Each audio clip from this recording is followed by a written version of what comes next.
Yeah, Beau, we were talking earlier about the Secret Service. Can you explain to us here in Australia how the Secret Service director still has a job? Why hasn't she resigned in shame, or better yet, been fired for that terrible handling of the Trump rally where he was shot in the head?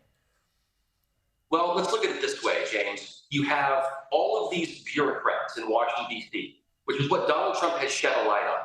They don't want to step down. They are lifetime appointments. They want to be career politicians. Chuck Schumer, Nancy Pelosi. These are people that have been in office for so long. It doesn't matter what they've done because they're never going to step down. Even with calls of saying, you should resign, you did a terrible job, they still won't step down. So if you have someone like the head of the Secret Service and there's this gross incompetence, gross negligence, she's still in there because of the Biden administration. The Biden administration cannot afford to admit any fault of anything right now because their campaign is in shambles. To admit fault is to say, yeah, we messed up. And that's why I think that she still has her job, even though we know that that would never happen in the Trump administration. Remember, it was Donald Trump who looked at James Comey and said, you're done, you're gone, you're fired. If nothing else, Trump's presidency before and what could be coming up in November is a great spotlight on why you have to drain the swamp. You have to put a focus, a sharp laser focus on bureaucrats in Washington, D.C. who don't get the job done. Look at DHS, look at the border, look at every single element right now. Mayorkas, it doesn't matter which official you pick. They are all incompetent. So when you get a new Trump administration, what I love about the guy, what I think a lot of Americans love about him, is he's going to put a focus on those administrations and those bureaucracies and say, enough. If you're incompetent at your job, you're done. It's over. So I believe it's because it's a Biden appointee. I believe it's because they're his people. That's why she still has a job, but she shouldn't.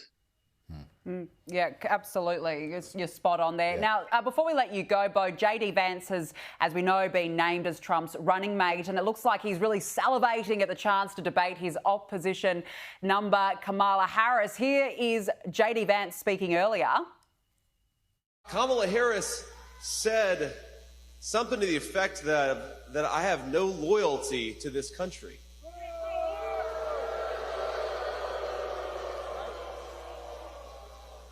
Well, I don't know, Kamala. I did serve in the United States Marine Corps and build a business. What the hell have you done other than collect a check? He's not bad with the one-liners already, Beau. Look, Kamala would rather join Biden with COVID than debate this guy, wouldn't she? I totally believe that. Look, Kamala's word salad. She can't make any sense of anything. She's almost as bad as Biden. But I think what J.D. Vance does is he brings this new life to the ticket. He brings a new life to government. He is the next generation of America first. And frankly, I think the GOP needed that. But look at who J.D. Vance is. You guys know about Hillbilly Elegy, the book, and then, of course, the movie from Netflix. When I saw it, I didn't really know who J.D. Vance was. And I encourage those of you watching to go watch the movie and read his book. It's an amazing story. He is an example of the American dream. He's an inspiration to so many people. And he's also an example of the working class, which I think a lot of people would call the forgotten working class, the forgotten middle class. He talks in his book about privilege, the sort of idea of white privilege. Not a single person in this community, this poor community, was privileged. People don't feel privileged. And so you look at the landscape of politics right now, I feel like J.D. Vance represents this comeuppance, this I can come from nothing and be somebody. I can go into the United States Marine Corps. I can go to Ohio State. I can go to Yale. And then I can become what is likely to be the next vice president of the United States. And I think he also represents someone who can succeed from a bad childhood.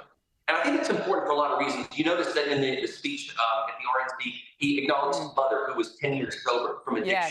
Those are important things. Yeah. Because, addiction is a real thing in this country. No, you're absolutely spot on. Beau Davidson, really good to speak with you. Thank you so much for joining us this evening.